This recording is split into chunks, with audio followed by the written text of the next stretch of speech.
Hello, hello, Luminary. Welcome back to another episode of the Star Powered Podcast, where today we'll be talking about our second Aries new moon, this time a rare hybrid solar eclipse at Aries of 29 degrees.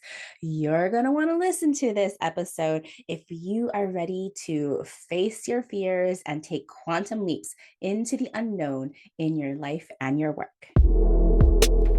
Welcome to Star Powered Astrology for Changemakers. I'm Leslie Tagorda, your guide, a Hawaii-born Filipino Jewish astrologer who loves navigating visionaries like you through the spiritual journey of your work so that you can be inspired to lead by your chart and become the luminary leader you were born to be. It's so good to be back, sort of. I keep on thinking that I'm going to be getting on these like regular scheduled podcasts, and that's just really not how my energy works. As I've been learning more about my own human design and just like the vehicle, my body that navigates the blueprint and the map of my natal chart, the more that I know that when I show up, I show up, and when I can't show up, I just can't show up. And I don't really have too much control over that energy flux of that 2-4. Like sometimes I just want to go hide. And it's not that I've been hiding per se, but it's just that I go into this really deep place of restoration. Last week was just a power packed week. It was I this year I've been kind of trying out these content weeks where each month I schedule an entire week off to write new content, to write new curriculum, to do the kinds of business development work that I wouldn't normally have if I'm just seeing clients or just like doing coaching and things like that. And so it was really fascinating this B week. It turned into this marvelous week where it's just so much was uncovered and recovered and pushed forward. And then it just completely, utterly, it just drained me. I worked until my edge, and I should know better than working till my edge, but I just had so many things to do. So much progress was made. And I have to like really give just thank the energy of this eclipse for really what is that word, catapulting me into this kind of future direction. Just so many good things coming through that I cannot wait to share with you. But where this happened, and part of us really looking at astrology and learning these rhythms and learning these signals and learning these different phases is to start to connect the dots in different seasons. So last Aries season, Aries Taurus season, just around this time last year, we had another series of eclipses. And at that time last year, I was coming out of a deep, deep cycle of burnout from just working too hard, a lot of family things going on. But I found myself in Texas for my business coaches retreat, Feel Good Money. Megan Hill, you've heard me talk about her before. I was on retreat with Megan Hill, my other friend, Lee McDonough, who runs Coach with Clarity, and just a ton of other powerhouse entrepreneurs. The retreat was amazing. And what was the just like when you go and you gather with all of these people that have just the same energy and the same drive, we would meet after the retreat for like dinners or just hanging out and just kind of networking and conversing and just hanging out. And ultimately, it's these places where there's no purpose except to just be, where all of these things start to flow. And I remember this one week, this one day in particular, we were all sitting out on the back porch of the house where all of the retreat members were staying, all the speakers and the retreat members were staying. We're sitting out on the back porch and we're just chatting away. Lee starts to have these amazing breakthroughs where she starts sharing these visions of our businesses. And I just remember everybody having these sparks of energy. And I was just like, what is going on here? And I too was feeling just these jolts of energy as I was being awakened back from my massive burnout.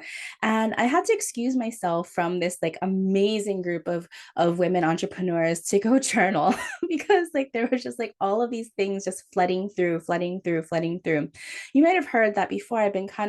There's just been this common theme of I know I'm supposed to reach millions with this kind of work of astrology, yet there's so a little bit of a disconnect, and there's this gap with me wanting to step forward, me wanting to be fully brilliant, even though intellectually I'm like, yes, I know I'm supposed to reach a million people. And then when I really think about all the things about why I'm not reaching a million people, how the ways that I keep myself small, all the ways I still fear ruffling people's feathers. And I'll tell you a little bit about a story about that in a bit.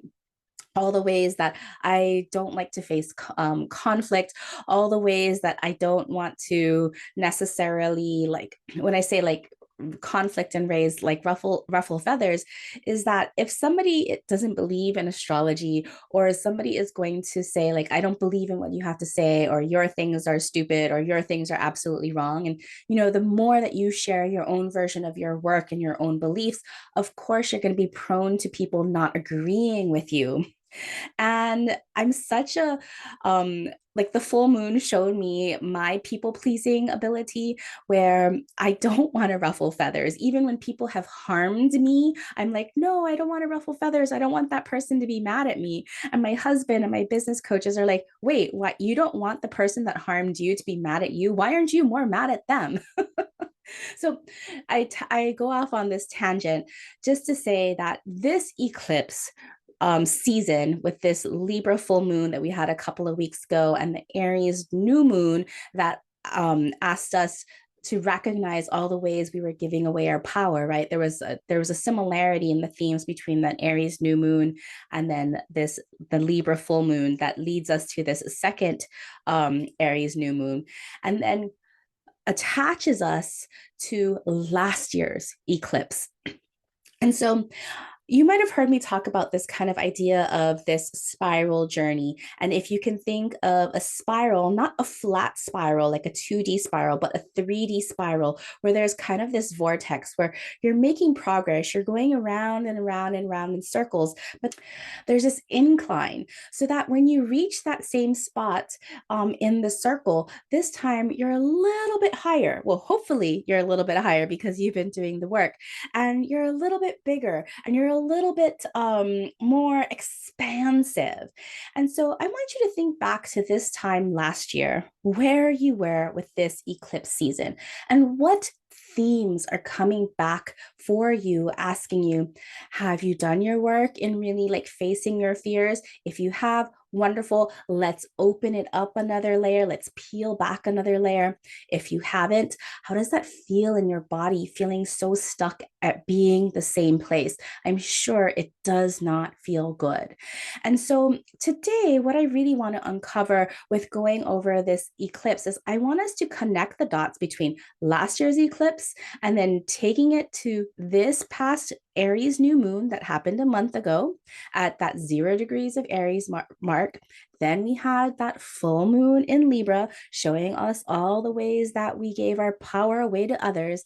And then now, this hybrid new moon solar eclipse, which is going to catapult us quantum leaps into the unknown, so that you can bet on yourself and be the very best you.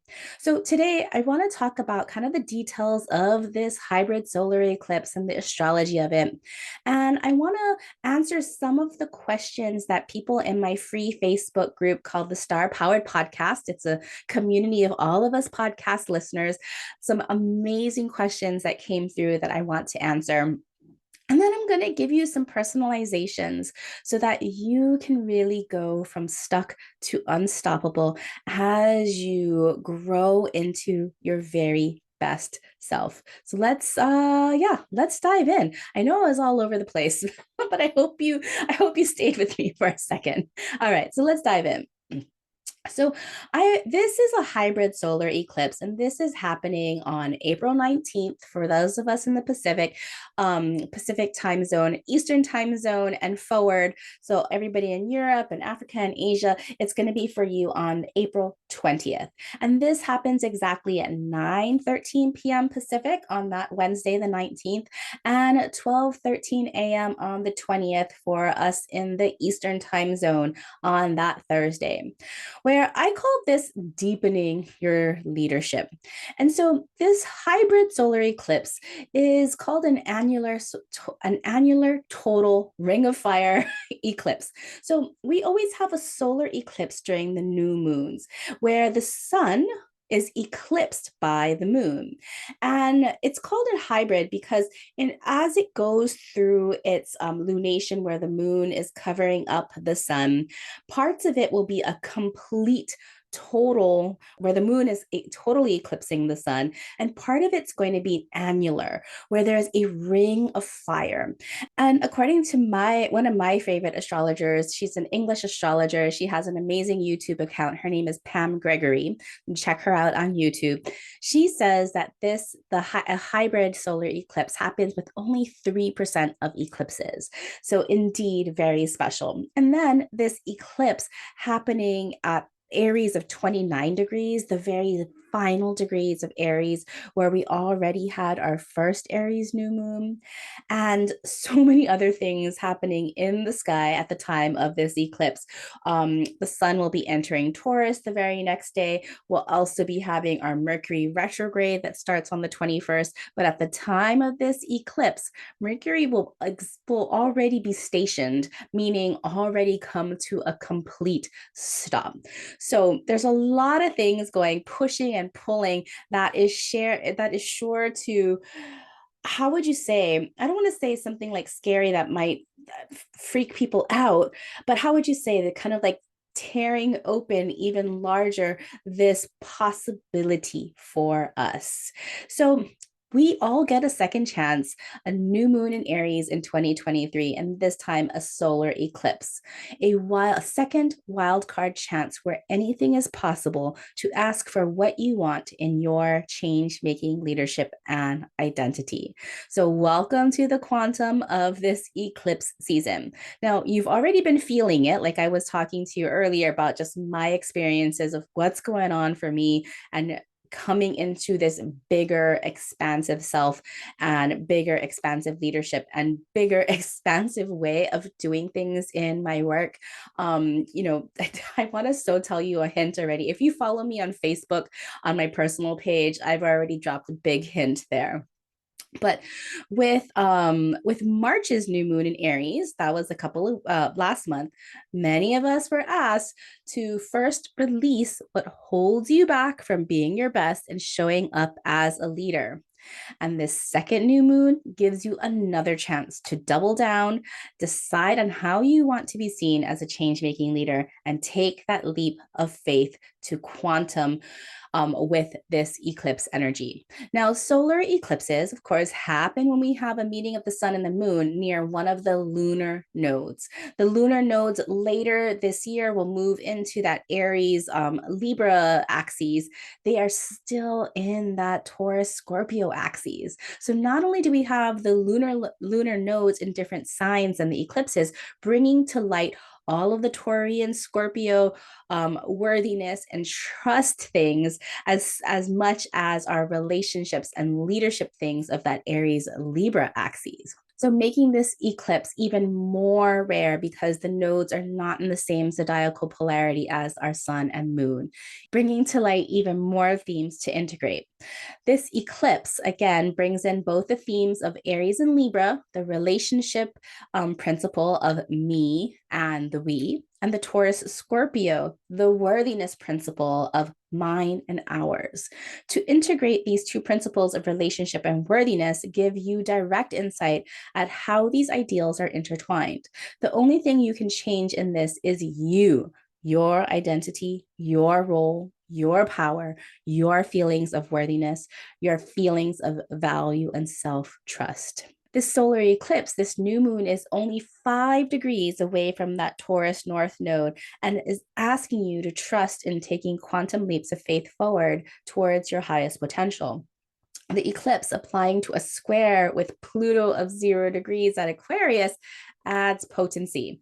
Now, I might add that Pluto is already at a standstill as well at that 0 degrees and 22 minutes of Aquarius, because at the very beginning of May, Pluto is going to have its own retrograde. So there's things that are like pushing forward, like the foot is on the gas full force, as well as the foot is on the brakes in other places. And so the car is deciding, where do I want to go? Where do I want to go? The only way to go, we can't go forward, we can't go backwards, we got a quantum. So be on the lookout for triggers and catalysts that come your way, asking you to be in your power and prove your own might. You trust your inner power completely. Now, I know for a lot of us, there's a lot of fear coming up. So make sure you listen as I talk about fear later on in the episode. Lastly, Mercury and Uranus, joined up by Taurus, asks you to listen to your body and your nervous system. They are communicating how to embody your inner revolution as you step into an even more empowered version of your luminary leadership.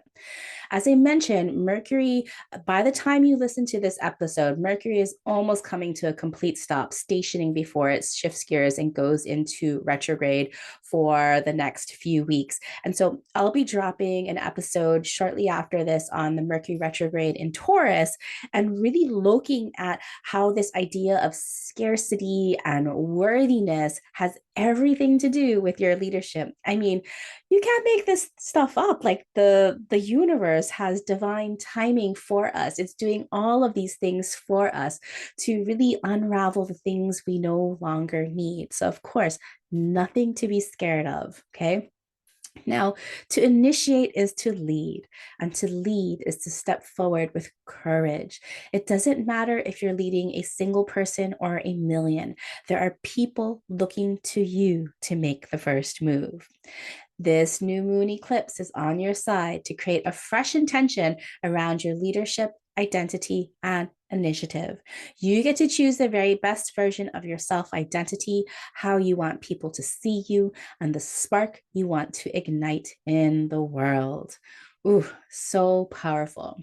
So let's talk a little bit more about this eclipse because, as I mentioned earlier, a solar eclipse is where the moon obscures most of the light of the sun from our perspective here on the earth. That's why it's called a solar eclipse, because the sun, the solar, is getting eclipsed by the moon. This eclipse, the sun's light won't be completely blocked. Instead, it will have a red halo, that ring of fire that has the ability to strike fear into the hearts of people all across the world for generations. But why fear? Well, because the unpredictable nature of eclipses catapults you into the unknown. And it's the unknown that is so scary. But the unknown doesn't have to be scary. In fact, the more scared you are, the more fear you will attract. So, how can you increase your capacity to dive into the unknown with trust and an open heart? Easy. Simply by equalizing, balancing, and leveling out your feelings around risk. And that's all to Libra. Thank you, Libra. That's why we needed that full moon just a couple of weeks ago in Libra. Now, to be a change maker, you must grow your capacity for the unknown, as what you're here to do and create hasn't been done before. And if you are too stuck in the grasp of fear, you'll continue to make decisions that don't bring you to your highest. Remember, your moon, your emotional security is the gatekeeper to your actions. Are you going to be stuck in fear, or are you going to be stuck in making decisions based on fear? Or are you going to jump into the unknown of your highest? If you're a change maker, if you're an entrepreneur, if you are a leader, it is your job to jump into the unknown. Otherwise, you'll remain stuck spinning your wheels, going nowhere. How can you take initiative then? So, this doorway for this new moon eclipse is already open, and it carries your powerful work of the last 30 days into the next 6 months until the next eclipse season, where anything is possible. Now, we can look at the 30 days, we can look at that last year. There's so many different seasons and systems and cycles that the moon has. So I want you to start to recognize and connect the dots. That's one of the reasons why it's so important to keep a new moon journal or a journal just to kind of chart your success and remember what was going on 6 months ago, 24 months ago, 28 months ago, and so forth. The universe has amped up the intensity and trajectory to quantum leap you into your highest good. Now, to quantum, I've said this word several times already. To quantum is to take a leap and travel and progress in a non-linear format. So, of course, in grade school, we learn 1, 2, 3, but quantum is 1x, 2x, 3x. That x can be infinite. Where do you want to go if you could have anything? And in order to take this intense trajectory and to leap into your highest good, you need to ask yourself, can you trust your body? Can you trust your enoughness? Can you find your equilibrium to balance and level out your fear? Because taking these jumps doesn't mean that you're not scared. It means that you're going to do it anyway. And to take a risk. Yes, again, that fear is still there, but you jump anyway. Remember, let go of your phobias and fears that pretend to protect you, but instead only keep you small. I mentioned this book before, but there's a beautiful children's book, and you should get it for yourself. It's so wonderful for whether you have children or just for yourself, by Amy Corse Rosenthal, and it's called I Wish You More. And in one of those, she says, I wish you more woohoos than woes. So imagine riding a roller coaster and just enjoying all of the ups and downs instead of holding on for dear life that you won't fall out. Go with the flow and have fun with it. And so when we think about this idea of fear, I want you to go back to your moon sign. Your moon sign, we can unravel and peel back the layers of our moon sign in so many ways. Our moon sign connects us to our past, it connects us to our original caretakers and how we needed to be taken care of. It shows us what you need to feel in order to feel emotionally secure and in order to be recognized. And you can easily make a checklist with your moon's needs to know what your non-negotiables, to know what you need to feel emotionally secure to make those risks, to take those risks. So for example, I have a Sagittarius moon in the 6th house. I know I need freedom. I know that I need spirituality. I know that I need to explore my mind and my soul. I know that I love routines, routines that allow for freedom, not rigid routines. I know that I need ritual. There's so many things that I'm super grateful for understanding and attuning to my own astrology, because when I know that, I dive into all my opportunities, whether they're opportunities for experiences or projects or collaborating with people or connecting with people, that if I feel emotionally secure, that is when magic happens.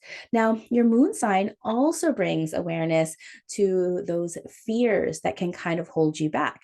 And so, one of the ideas about these fears, they don't just come from your moon sign. You can look at your fears from all of your karmic entities, your south node, Saturn, your Imam Coeli, your moon, all of those karmic energies that their purpose is to keep you stuck in past patterns. Well, that's not exactly their purpose, but unexamined and unconsciously, they will keep you stuck in past patterns. To really bring awareness to those fears, to say, oh, that's where that fear is again. So earlier I was talking about this fear. I had sent an email to a collaborator, another wonderful astrologer, where there was a misunderstanding, and I saw some of my content being placed on her website to promote a project that she was doing. And at first, I got really bristled, because I was like, oh, I really felt that she was stepping on top of my content and not using our collaboration in the way that we had agreed upon. And so it took me a while to write a letter to her because, first of all, I needed some time to be able to really understand my thoughts and understand my feelings and understand the outcomes that I wanted to have happened.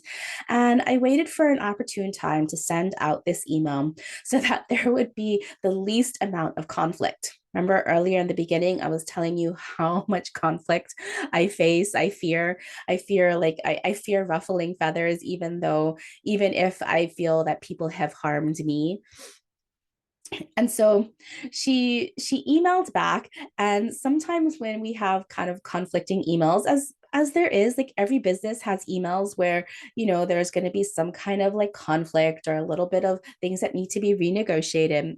And so generally when those emails come through, Jeff is so wonderful, and Jeff will read those emails for me. And I saw the email come through, and I messaged Jeff. I said, Jeff, don't read that email, I'm going to do it.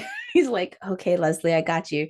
And so I was like, I could feel the tension in my body. And I was like, okay, what am I going to do I paused. Instead of just rushing to the email, I really focused in my body. Okay, my nervous system is feeling prickly. I feel like I'm getting tense in my shoulders. So I did like a whole like kind of yoga stretch. I did a yoga flow. And then I went to go take a bath, to like a shower, to calm my nervous system down. And then I went to the email, and the email wasn't even that bad. And so there's still more clarifications that need to come through in our conversation. But I really taking that time to not just go back into that pattern of, Jeff, take care of it. I'm going to fight back or something like that, or I'm going to just avoid it. Right. I took the time to be able to place my own energy and bring awareness, and to be able to label the fears, right? So I did learn that I was really adverse to conflict. I did learn that I was still people pleasing and giving my power away. It was so interesting as to how and why I was doing this. And I love that I brought awareness, because as I'm getting ready to step into this new project that I'm bringing forth into the world with a goal of serving millions of people, I'm going to need to be able to trust myself and manage my own fears so that I can take these giant leap forwards.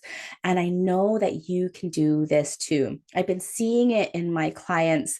And because I've been seeing so many people on both sides getting stuck and taking like massive leaps forward, in Star Powered Circle in the month of April and May, we'll be doing our from stuck to unstoppable challenge, where we are going to digest one big mountain moving goal that each of us has had really either procrastinated or afraid to put into our work, even though we know that this is the one thing that is going to move mountains in our work. We all have that one project, and so I'm super excited to announce that in Star Powered Circle and bring people through that challenge and that journey so that we can all move mountains. So I want you to really think about your eclipse, and what is that mountain that you really want to move? What fears have been holding you back? Like, really pinpoint those fears, get specific about it. Notice how your body feels, notice the underlying whys, notice what your moon needs to feel emotionally secure. Okay. And so those are some really big things for you that you can do so that you can move mountains and take that quantum leap this eclipse season. So before I go into some new moon personalizations, I want to get to some of these questions that people have asked in my free Facebook community, Star Powered Podcast. Now, if you want to have a conversation with me, or you want to ask questions about any of these podcast episodes, I invite you onto this free Facebook group. Again, search for Star Powered Podcast and ask me your questions. All right. So let's go to the questions. So, Ooh, Arturo asked this wonderful question. Arturo asked, should I be focusing my energy or relaxing it in relation to my partnership building and strategies? I absolutely love that Arturo asked about partnerships because ultimately, because of the Aries Libra axes, when we're thinking about our own leadership, our own identity, our own best self, it's always going to shift the dynamic of our partnerships. I know that sometimes people are really afraid of losing people. And let me just remind you, you will never lose what is yours. As you step into these bigger versions of yourself and your identity and your leadership, of course, there are going to be people that rather keep you small on their level. Now, it's not to bridge burn, right? We're not like just setting things on fire and getting mad at everybody, but instead, we're really understanding who we are meant to keep with us. And usually those people will come with us because they're so excited. And so, Arturo, when you're asking, should I be focusing my energy or relaxing it in? To me, this eclipse is active, it is moving into it. But then, of course, with ease and with comfort and peace in the body. So, if we're moving from this place of anxiety and hustle and rush and push and drive, right? You can hear my voice, that energy just changes. That is where things are going to start to get manic and you might get some pushback.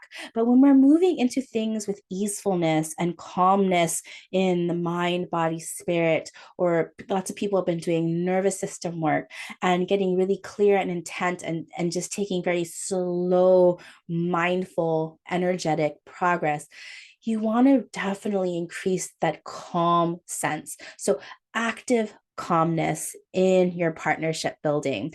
But your partnership building will be a result of you stepping into your own leadership. Who do you want to be? Who do you want to be surrounding yourself? What are you doing? What do you feel like? What is like that ultimate place that you want to be that you can just quantum leap into? So I hope that serves you, Arturo. Jessica asks, what practices should we do?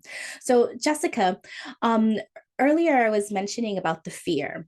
And so, one of the things that I would definitely start with is looking at your moon sign and understanding what you need to feel in order to feel emotionally secure so that you can feel successful and recognized. So ultimately, with this solar eclipse, is to get comfortable with the unknown.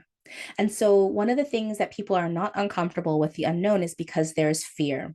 And so, we can take a look at fear by understanding that what fear does is its job is to protect us, right? But we can't protect ourselves from the unknown, especially if we're trying to make change and do big things in the world. So, this is getting curious with your natal moon sign, knowing what you need to feel emotionally secure, and then taking a look at some of your karmic energies, the shadow sides of your moon, the shadow sides of the South Node, the shadow sides of your Saturn, the shadow sides of your Imam Coeli, like family patterns, society patterns, all of those things that keep you in a box, so to say, instead of like reaching forward. So, Jessica, I hope that I offered some good practices for you to dive into.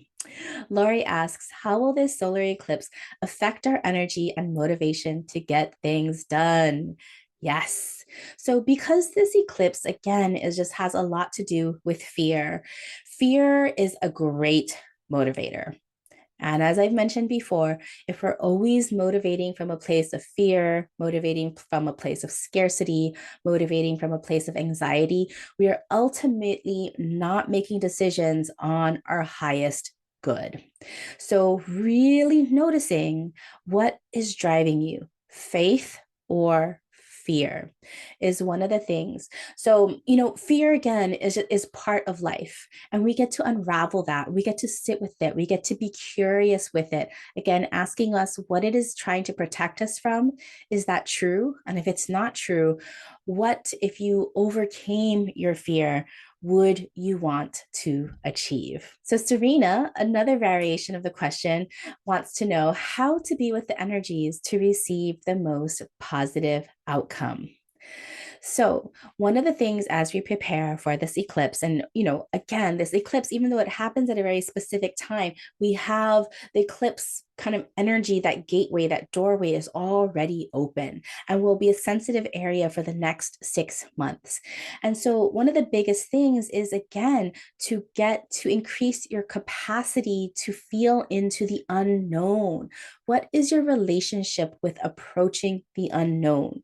Because the more faith that you have, the more calm excitement that you have, of course, these energies, you're going to attract you're going to attract the energy of that eclipse. Now, if you're putting out a lot of fear and like a lot of anxiety about the unknown and scarcity, and again, this Mercury retrograde is really going to have us come face to face with rethinking our abundance and our scarcity mindset. So this Mercury retrograde is going to do some wonderful cleanup for this eclipse season. So I want you to really be on that high road, whatever you need to do to calm your body, to calm your mind, to calm your soul, to calm your emotions, so that you can be excited about what you are here to receive. Elizabeth asked the question, I've been applying for jobs since last October and nothing, not even an interview. Is there a blockage? And if so, what can I do or use to get through that hump? I had already I added a little answer on that post, because to me, when I hear this applying for jobs and the blockage, I hear a sense of scarcity. And so I replied to Lisbeth and said, I'm sorry that it's been such a frustrating journey for you. And I wonder if I have the sense that your values are out of alignment and maybe operating from a scarcity mindset. I know that's a lot to unpack. And on this podcast episode, I really want you to think about your values and think about why you've been so scared to apply for jobs that are aligned with your values. And when we talk about the Mercury retrograde, I definitely want Elizabeth to take a listen to align to those values and see if there's an underlying story. The story that I hear, I know that as a Latina and as a Latina musician, and hearing, maybe I'm projecting, maybe these are my own family stories, that no, you can't be an artist, you can't be a musician, get a real job, get a good job, get a stable job so that it'll support you. And so I wonder these stories that you might need to unravel and release so that you can really see your true value and go for jobs that allow you to practice your values and live authentically. So more for you, Elizabeth, on the next podcast. Sarah asks, what does it mean for my Aries sun moon and all my Saturn, Pluto, Mars oppositions in Libra? I'm scared. All right. So we've been talking a lot about this idea of scared and fear of the unknown. And if that is what we're feeling, of course, that is what we'll attract. And so Saturn, Pluto, and Mars in relationship building, loving, harmonizing Libra, there's such a beautiful place that Saturn, Pluto, and Mars, all of the considered, the malefics, the traditional malefics in Libra. Saturn in Libra is to master relationships. Pluto in Libra is to master the transformation of relationships. And Mars in Libra is about how to bring motivation and activation to relationships. And so this eclipse will definitely be impacting all of those in your own leadership. You're already such a strong leader with your sun, moon, and Aries, one that is taking action. And I wonder if now we can, where you are in the spectrum as we've been growing and unraveling and growing and unraveling, taking action based on what you want to master, what you want to transform, what you want to activate in these relationships, because you are acting for yourself and betting on yourself, Sarah. I hope that helps. Kathy would love to know how the Pluto square impacts the energy and is setting intentions recommended. Ooh, such a good question. I know there are a lot of astrologers that say with eclipses to not set intentions. And I am not one of those astrologers. With this solar eclipse being so close to the North Node, it is definitely about stretching into a new soul potential or a new soul purpose. And with that Pluto square, Pluto is the planet of transformation, but that transformation, the full transformation of death and rebirth, so that we can turn into that phoenix rising from the ashes. And so that Pluto square, that applying Pluto square is. I can see how some people might be very, very, very scared of that because this kind of square is events or catalysts or experiences that happen to us that drive us in a new direction. Pluto also is the planet that likes to detoxify and purify.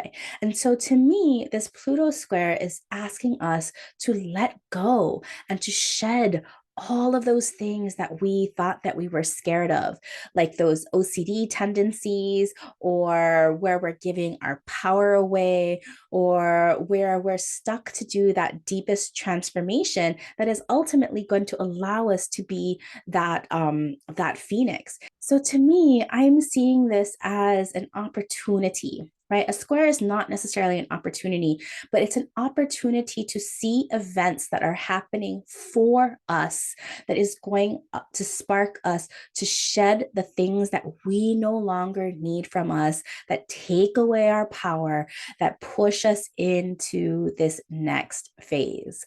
I'm very, very, very optimistic. Again, that might be my sun, Jupiter. That is always the eternal optimist.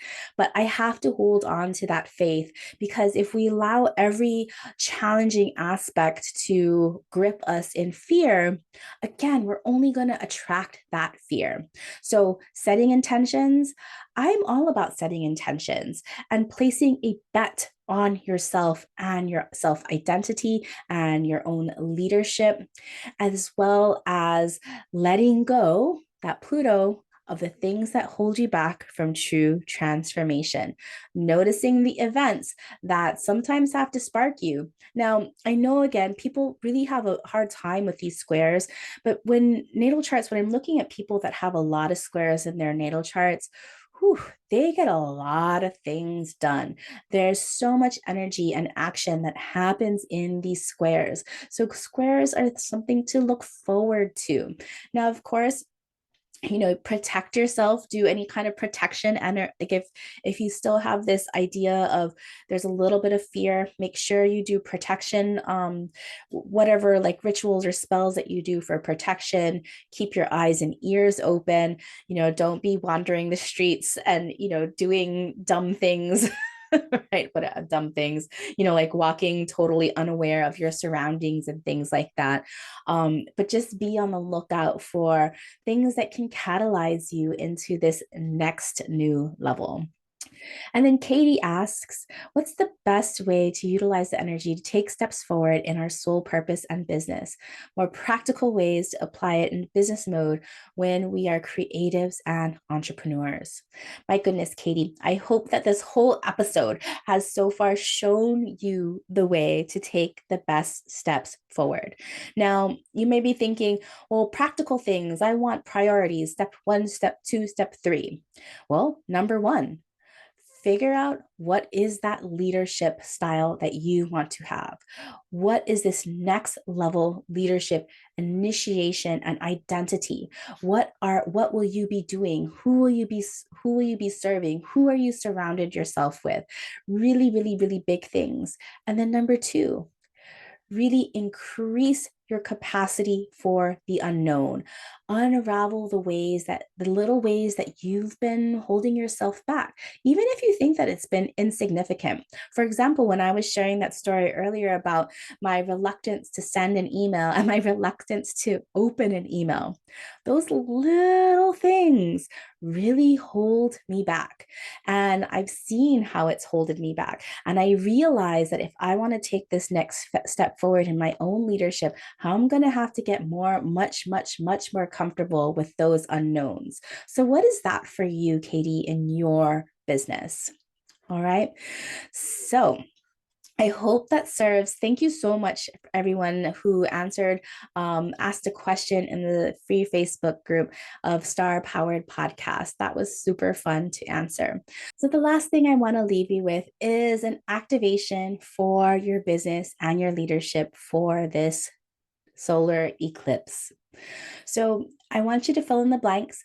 Today, I plant the seeds to equalize my fears and take quantum leaps into the unknown in my works. ... So if you know where Aries of 29 degrees is, take a look at by house where Aries 29 degrees falls. So if you're an Aries rising or have 29 degrees of Aries in the first house, you're planting the seeds to take leaps into the unknown in your works, brand identity, and leadership. If you're a Taurus rising or have Aries of 29 degrees in the 12th house, you're planting the seeds to take quantum leaps into the unknown in your works, wisdom, and soul work. If you're a Gemini rising or have Aries of 29 degrees in the 11th house, you're planting the seeds to take quantum leaps into the unknown in your work's impact and community activism. If you're a Cancer or have 29 degrees in your 10th house, you're planting the seeds to take quantum leaps into the unknown in your work's mission and expertise. If you're a Leo or have 29 degrees of Aries in the 9th house, you're taking quantum leaps into the unknown in your work's expansion and global trend setting. If you're a Virgo or have 29 degrees of Aries in the 8th house, you're taking quantum leaps into the unknown in your work's transformation and trust. If you're a Libra or have 29 degrees of Aries in the 7th house, you're taking leaps, quantum leaps into the unknown in your work's partnerships and trailblazing connections. If you are a Scorpio or have 29 degrees of Aries in the 6th house, you're taking quantum leaps of the unknown into your systems and streamlined processes. If you're a Sagittarius or have 29 degrees of Aries in the 5th house, this is all about taking quantum leaps of the unknown into your work's creativity and play. If you're a Capricorn or have 29 degrees of Aries in the 4th house, this is all about taking quantum leaps into the unknown in your work's responsibility and space holding. If you're an Aquarius or have 29 degrees of Aries in the 3rd house, this is about taking quantum leaps into the unknown in your work's message and thought leadership. And lastly, if you're a Pisces or have Aries of 29 degrees in the 2nd house, this is all about taking quantum leaps into the unknown in your work's values and financial security. So, my friends, remember with this solar eclipse, I want you to bring in the awareness of your fear that keeps you small. I want you to expand your capacity to feel emotionally secure so that you can take quantum leaps and bet on yourself. And I want you to land safely through this eclipse gateway, being certain of who you are, who you want to be, and how you embrace your new leadership role and identity in your life and work. All right, my friends, thank you for joining me on this special eclipse episode, and stay tuned for the Mercury retrograde in Taurus episode. These two astro events are definitely interrelated and will serve you. All right, my friends, head on over to Apple iTunes. If you enjoyed this podcast, please leave me a rating and review. As a human design projector, my energy shines more brightly because of people like you who share my work. If you enjoy this podcast and want to help build a movement of innovative astrology and leadership and spark the intuitive revolution, please rate and review this podcast on Apple Podcasts, or better yet, share this podcast with your change-making besties. We will all shine brighter together as we create the future we want to see.